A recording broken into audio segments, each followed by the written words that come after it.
Assalamualaikum warahmatullahi wabarakatuh. Bertemu lagi di mata kuliah Metodologi Penelitian dan Statistik. Pada kesempatan hari ini, kita akan membahas mengenai etik penelitian kesehatan. Jadi untuk penelitian-penelitian dengan subjek uji manusia ataupun hewan uji, kita harus memahami dulu etika, bagaimana kita memperlakukan subjek uji tersebut. Untuk definisinya, ya, etik berasal dari bahasa Yunani, yaitu ethos, yang mengandung banyak arti, misalnya adat, kebiasaan, akhlak, watak, perasaan, sikap, dan cara berpikir. Etik ini lebih menyangkut pada hati nurani yang harus membedakan antara mana yang benar dan mana yang salah. Ya. Dan etik ini merupakan salah satu cabang ilmu filsafat.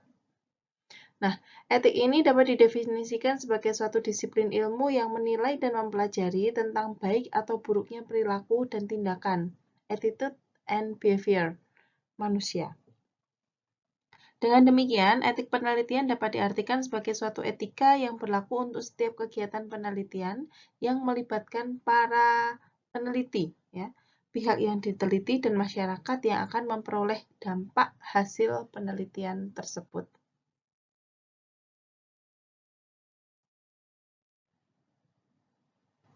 Etika penelitian ini mencakup perilaku peneliti atau perlakuan peneliti terhadap subjek penelitian dan sesuatu yang dihasilkan bagi masyarakat. Ya. Etika penelitian berkaitan dengan bagaimana seharusnya penelitian itu dilakukan. Nah, etika penelitian ini berkaitan dengan prinsip moral, nilai-nilai yang terdapat dalam penelitian. Moral dan nilai dapat berupa kejujuran, tanggung jawab, keterbukaan, dan keadilan. Nah, etik penelitian kesehatan bertumbuh pada dua pilar, yaitu etik akademik dan bioetik. Etik akademik ini lebih berfokus pada integritas peneliti sebagai ilmuwan dalam memelihara dan memanfaatkan alam semesta, sementara bioetik ini lebih berfokus pada pengorbanan subjek, serta memelihara dan menghormati kehidupan dan kemanusiaan. Peneliti dalam melaksanakan seluruh kegiatan penelitian ini harus menerapkan sikap ilmiah atau scientific attitude, serta menggunakan prinsip-prinsip yang terkandung dalam etika penelitian. Tidak semua penelitian memiliki risiko yang dapat merugikan atau membahayakan subjek penelitian, tetapi peneliti tetap berkewajiban untuk mempertimbangkan aspek moral dan kemanusiaan subjek penelitian. Kemudian untuk peranan etik dalam penelitian kesehatan, ya ada beberapa peran. Ya, yang pertama adalah menjaga hubungan baik antar semua pihak yang terlibat dalam penelitian, ya, baik itu peneliti maupun subjek penelitian. Yang kedua, mengurangi risiko-risiko yang terjadi dalam penelitian, ya, selama penelitian maupun setelah penelitian. Dan yang ketiga adalah dapat menjaga hak dan kewajiban partisipan atau pihak-pihak yang terlibat sehingga memperoleh manfaat dari penelitian tersebut. Nah, untuk jenis-jenis penelitian yang memerlukan persetujuan etik, ya, jadi tidak semua penelitian itu memerlukan persetujuan etik, ya. Jadi penelitian-penelitian yang tidak menggunakan subjek uji manusia itu tidak memerlukan persetujuan etik, ya. Namun penelitian yang harus mendapatkan persetujuan etik, ya, yang pertama adalah penelitian yang mengikutsertakan manusia sebagai subjek penelitian, ya. Jadi subjek penelitian yang kita teliti itu adalah manusia. Dan yang kedua adalah apabila penelitian kita ini menggunakan hewan percobaan berupa hewan vertebrata. Ya, kayak kita penelitian menggunakan tikus, kelinci, mencit gitu ya. Itu kita perlu menggunakan atau mencari etik penelitian sebelum kita melakukan penelitian. Kemudian prinsip etika penelitian, ya. Jadi syarat utama dalam kode etik penelitian yang mengikutsertakan manusia sebagai subjek, ya, adalah Zat atau alat baru tersebut ya itu tidak boleh digunakan untuk pertama kalinya pada manusia ya, final tube test. Ya, artinya tidak bisa langsung uji klinis pada manusia tanpa melalui uji preklinis ya. Jadi kecuali bila sebelumnya telah diuji pada hewan coba terlebih dahulu dan diperoleh kepastian mengenai potensi dan keamanannya atau semi-final tube test ya. Jadi udah diuji pada hewan ya, sudah ada potensi dan keamanannya itu sudah terbukti ya. Nah, kemudian baru bisa diujikan kepada manusia. Nah, hewan yang dimaksud di sini adalah hewan mamalia ya, bisa pakai kelinci, kemudian mencit gitu ya.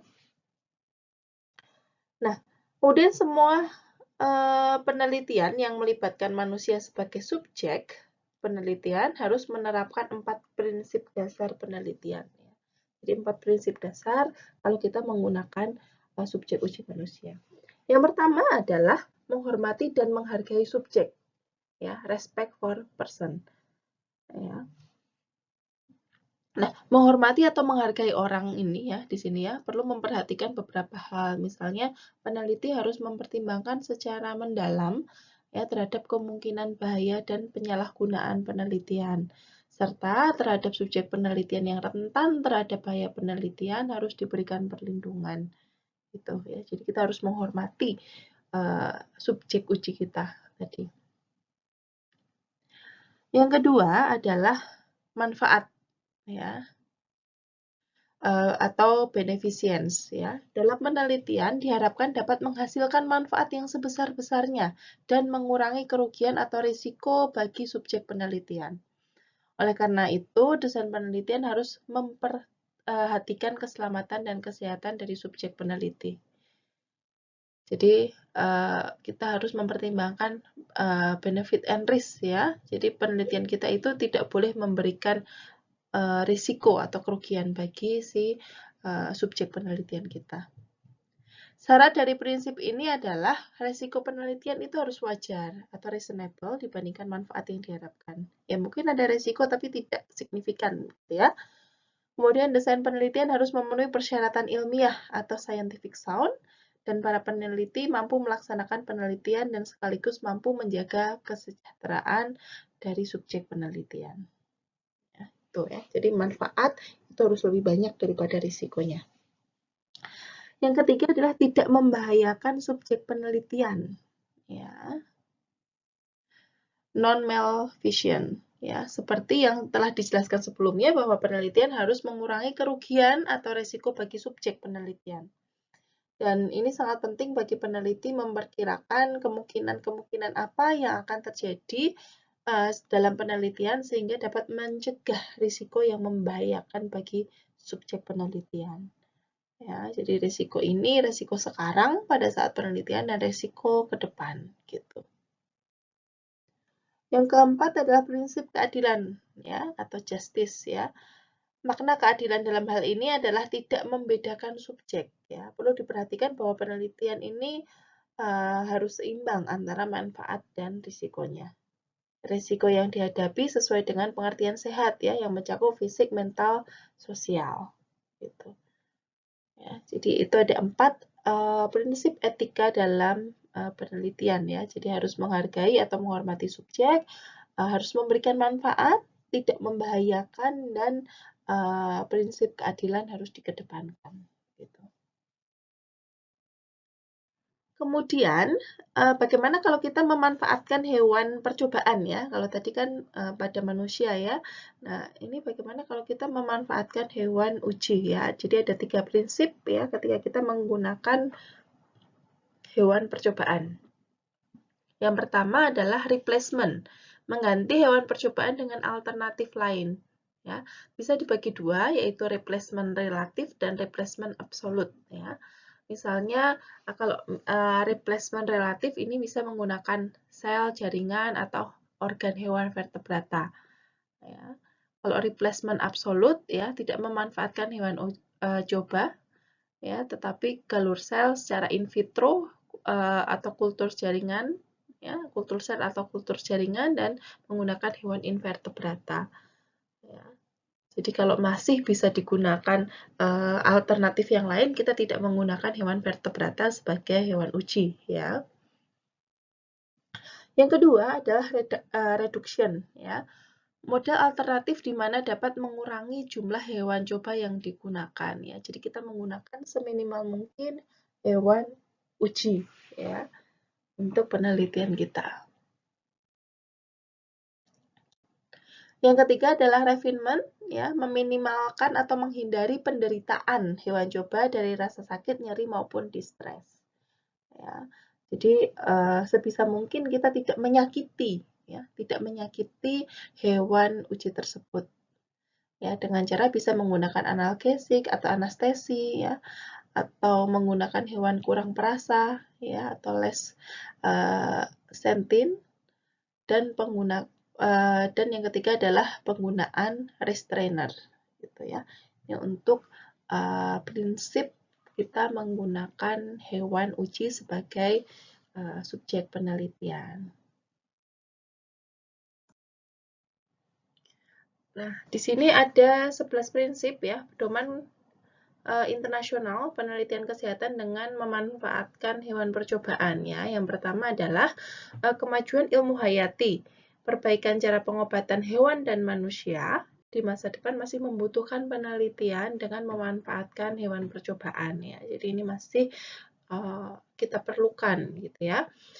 Yang kedua, model matematika, simulasi komputer, dan penggunaan jaringan biologis secara in vitro, ya, ini bisa digunakan apabila diperlukan, ya, bisa dimodifikasi, gitu ya.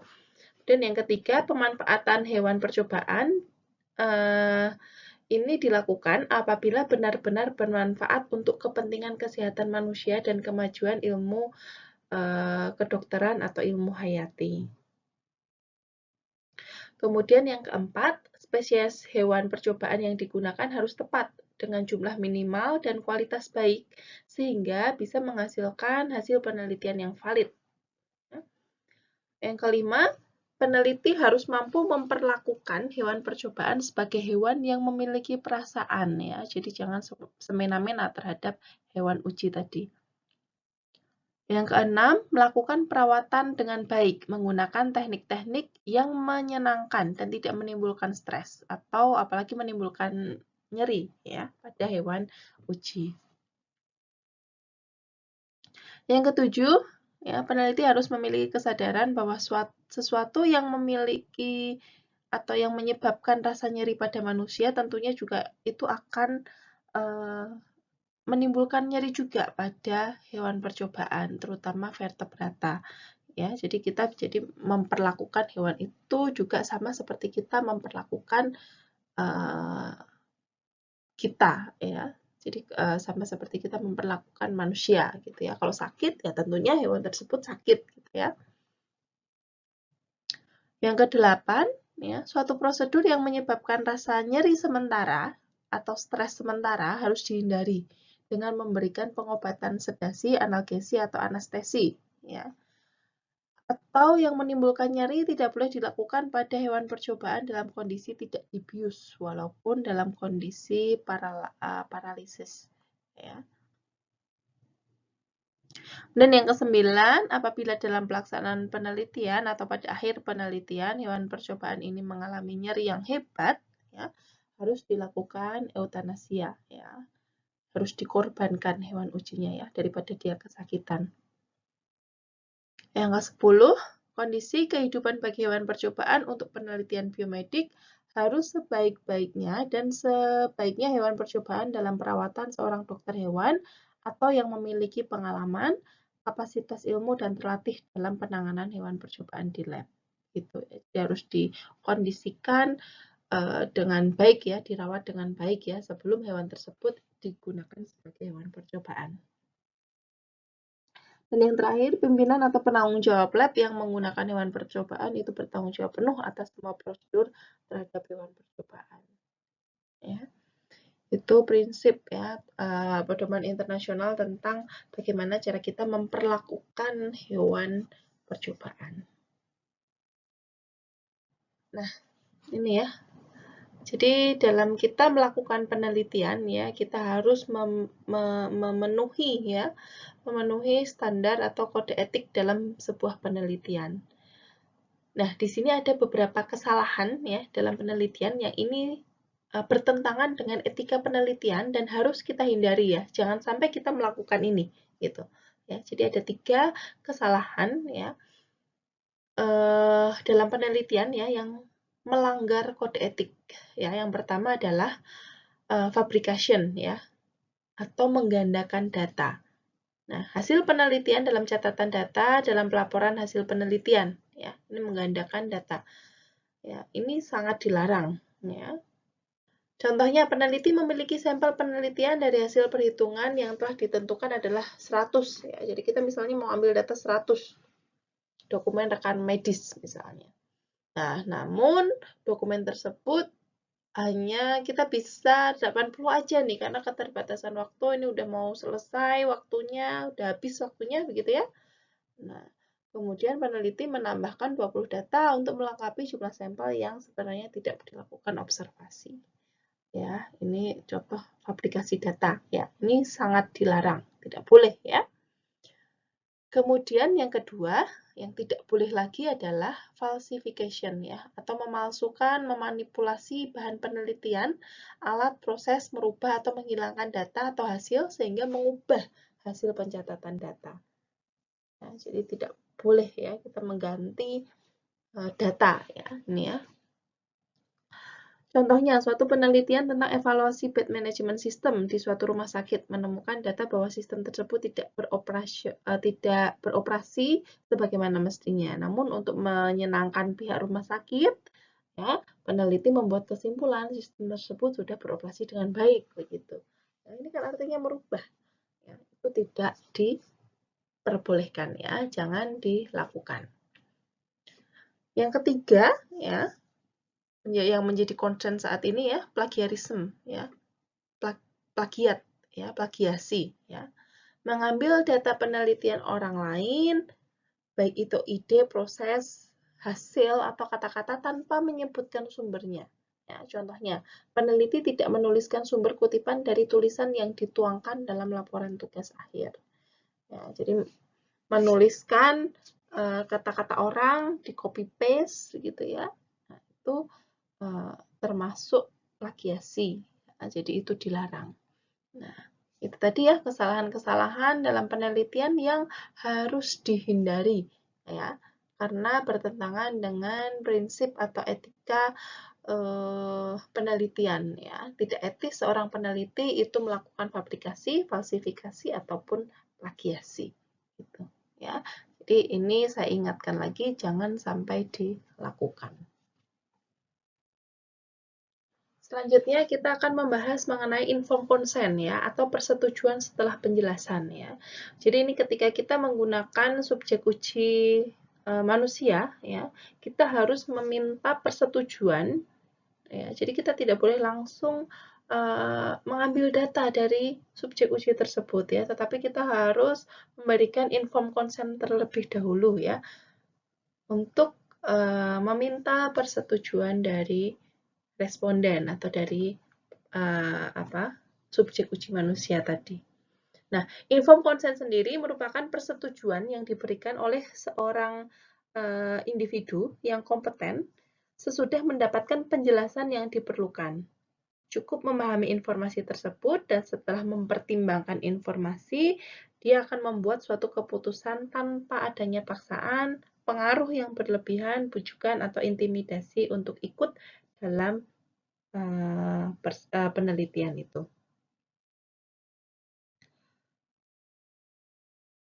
Atau definisi yang lain ya, informed consent adalah proses di mana seseorang subjek penelitian ya secara sukarela memberikan atau menyatakan keinginannya untuk berpartisipasi dalam penelitian setelah diinformasikan atau dijelaskan seluruh ruang lingkup, manfaat, serta risiko dari penelitian tersebut.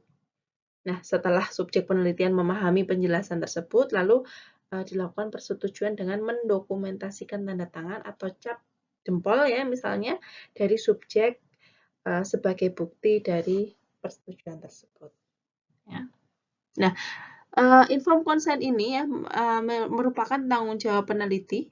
Ya, ini diatur dalam SK Menkes tahun 2002. Ya.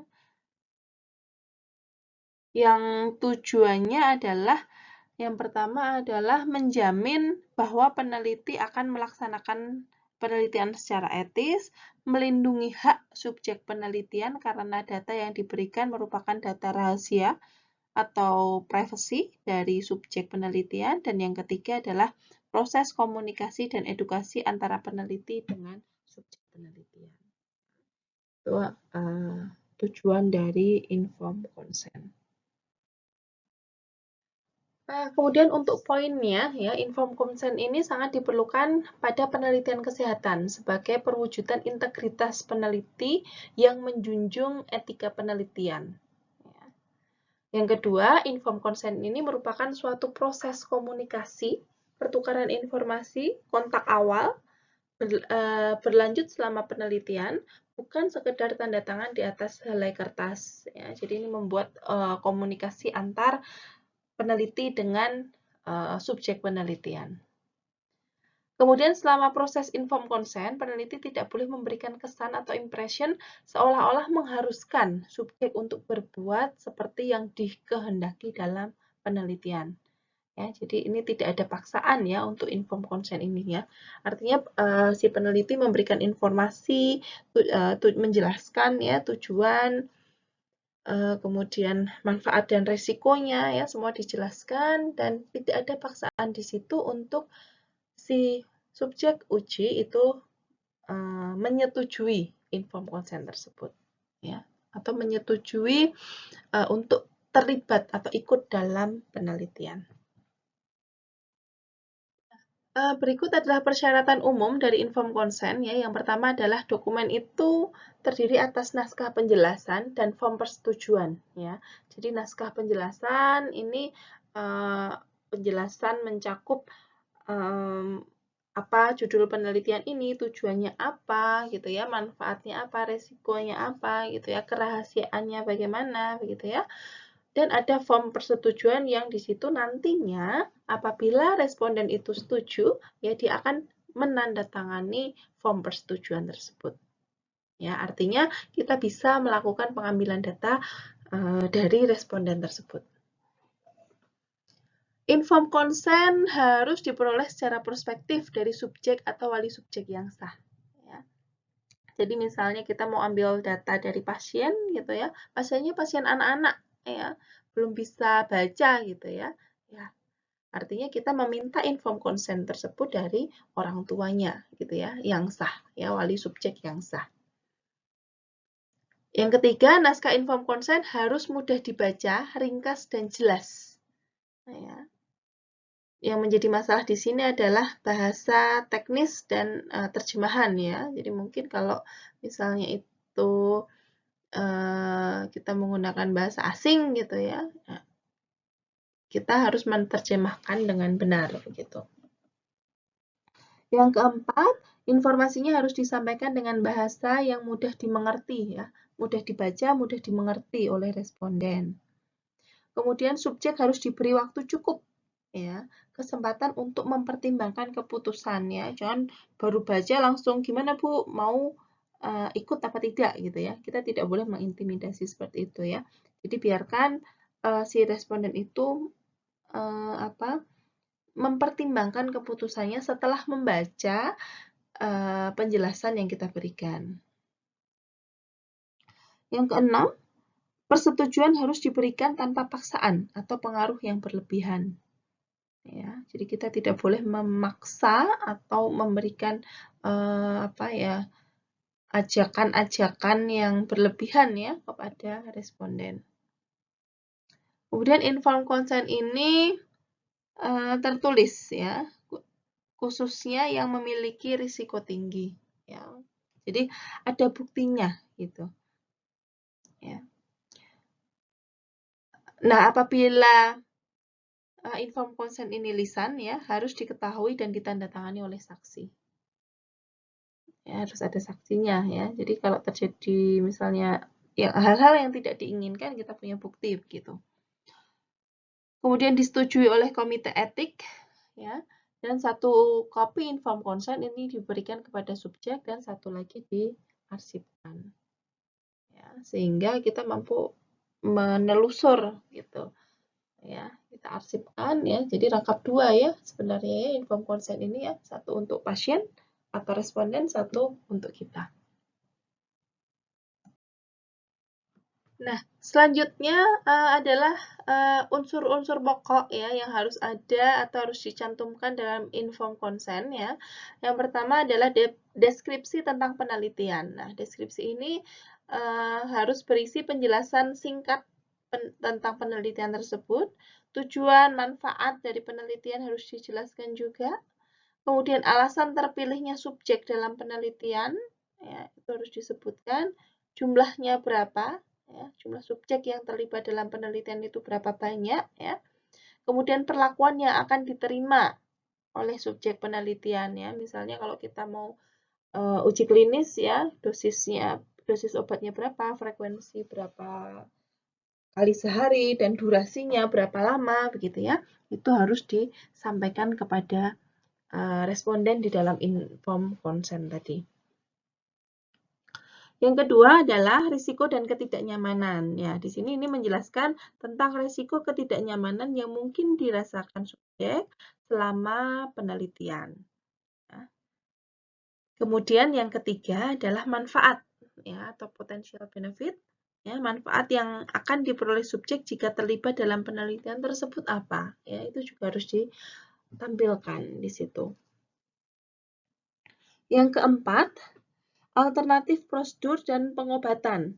Ya, alternatif prosedur yang akan diperoleh jika terjadi gangguan terhadap kesehatan akibat penelitian selama terlibat penelitian ini harus disampaikan juga. Ya, jadi kalau misalnya tiba-tiba nanti muncul hal yang tidak diinginkan, nanti dia akan mendapat pengobatan apa gitu. Ya, misalnya muncul efek samping karena penggunaan obat, nanti akan segera dirujuk ke dokter dan diberi penanganan yang lebih lanjut gitu, misalnya gitu ya. Jadi harus disampaikan.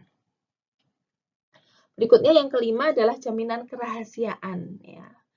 Adanya statement tentang jaminan kerahasiaan bahwa penelitian ini ya subjek penelitian ini tidak hanya digunakan untuk kepentingan penelitian ya dan datanya tidak akan disalahgunakan begitu. Kemudian kompensasi ya. Kompensasi yang didapatkan oleh subjek selama pengganti waktu responden yang terpakai ya, itu mau dikasih apa gitu ya. Itu disebutkan juga. Kemudian kontak ya, alamat dan kontak peneliti juga harus dicantumkan di situ, beri nomor telepon yang bisa dihubungi gitu misalnya ya. Kemudian partisipasi sukarela ya, dan adanya pernyataan bahwa keikutsertaan subjek dalam penelitian adalah sukarela dan tanpa paksaan.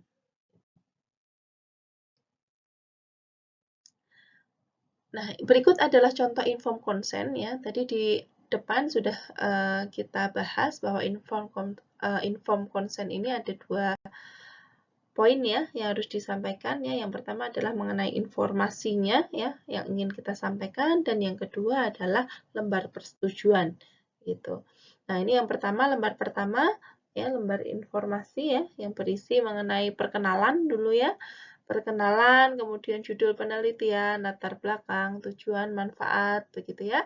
Itu disampaikan ya. Kemudian teknis penelitiannya ya, misalnya di sini Bapak Ibu akan mengisi kuesioner jumlahnya 30 selama kurang lebih 30 menit gitu. Ya, kalau belum jelas bisa bertanya ke peneliti begitu ya. Kemudian di situ disampaikan bahwa tidak ada paksaan ya, bersifat sukarela, tidak ada paksaan. Kemudian ada kompensasi yang diterima apabila responden bersedia melakukan atau mengikuti penelitian ini, ya, itu disampaikan. Kemudian kerahasiaan ya, jangan lupa kerahasiaan itu harus disampaikan juga, dan nomor yang bisa dihubungi ya, berapa nomor yang bisa dihubungi, untuk komunikasi lebih lanjut begitu. Nah, ini contoh inform consent-nya. Dan berikut adalah lembar persetujuan ya, contoh lembar persetujuan ya. Di situ ada identitas pasien ya. Identitas pasien, kemudian setelah menerima penjelasan tadi dan penuh kesadaran bersedia menjadi partisipan begitu. Ya, kemudian tanda tangan ya, ada tanda tangan dan nama dari responden tersebut ya. Itu contoh dari inform consent. Oke, berikutnya kita membahas mengenai ethical clearance ya. Jadi sebelum kita melakukan penelitian menggunakan subjek uji manusia ataupun hewan uji, kita perlu mencari dulu ya ethical clearance. Ya, ethical clearance ini adalah surat pernyataan setuju bahwa penelitian yang direncanakan telah memenuhi persyaratan etik. Nah, persetujuan ini dikeluarkan oleh panitia atau komisi yang berwenang untuk keperluan tersebut setelah melakukan telaah atau review terhadap protokol penelitian. Jadi, sebagai peneliti kita menyiapkan rancangan penelitian ya, kemudian direview oleh komite yang berwenang ya, baru akan muncul ya. Kalau memang penelitian kita memenuhi persyaratan etik, akan muncul pernyataan bahwa boleh dilakukan penelitian. Ya, di sini ya yang menerbitkan ethical clearance ya adalah KEPK ya, Komisi Etik Penelitian Kesehatan. Ya. Nah, tujuan dari pembentukan tim KEPK ini adalah mereview protokol penelitian berdasarkan panduan dari WHO dan Kementerian Kesehatan RI untuk penerbitan surat like etik ya atau ethical clearance, memberikan masukan terkait pendekatan etik pada sebuah penelitian kesehatan.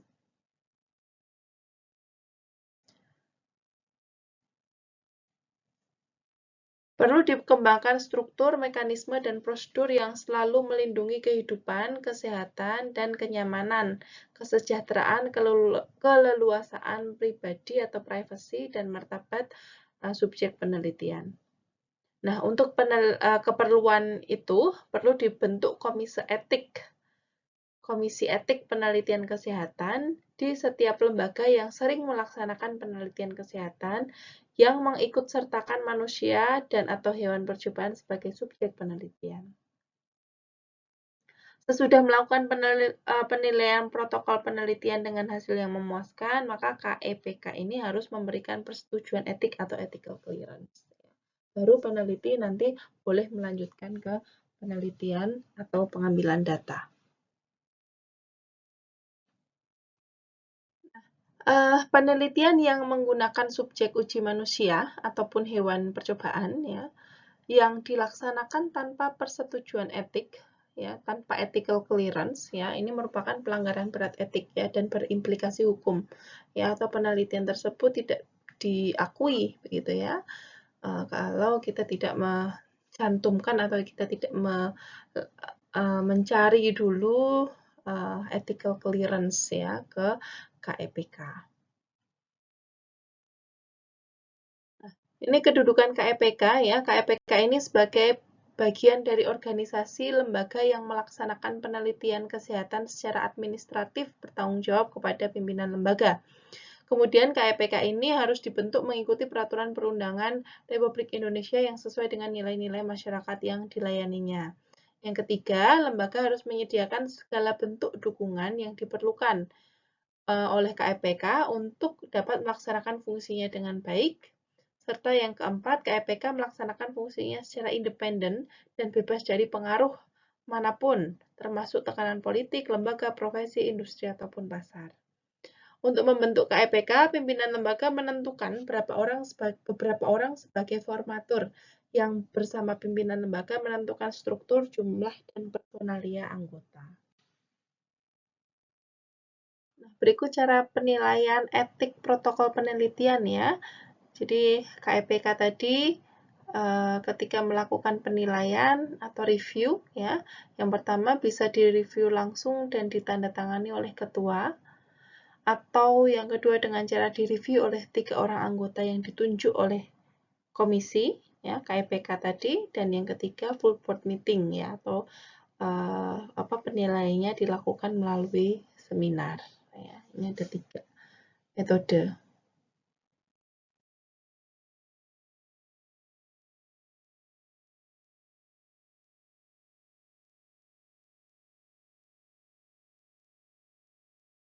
Oke, mungkin itu saja ya mengenai etika penelitian. Jadi, tadi kita sudah membahas mengenai hal-hal yang berkaitan dengan etik penelitian apabila kita menggunakan subjek berupa hewan uji ataupun manusia. Ya, jadi sebelum kita melakukan penelitian tersebut, kita harus mencari ethical clearance, ya, ethical clearance di Komisi Etik Penelitian Kesehatan, ya. Dan jangan lupa ketika kita menggunakan subjek uji manusia, kita harus mendapatkan informed consent, ya. Kita harus memberikan informasi tentang penelitian kita dan mendapatkan persetujuan dari responden, ya, yang akan kita gunakan untuk pengambilan data penelitian. Nah, mungkin itu saja yang bisa saya sampaikan untuk pertemuan kali ini. Semoga bermanfaat. Mohon maaf apabila ada kekurangan. Terima kasih atas perhatiannya. Wassalamualaikum warahmatullahi wabarakatuh.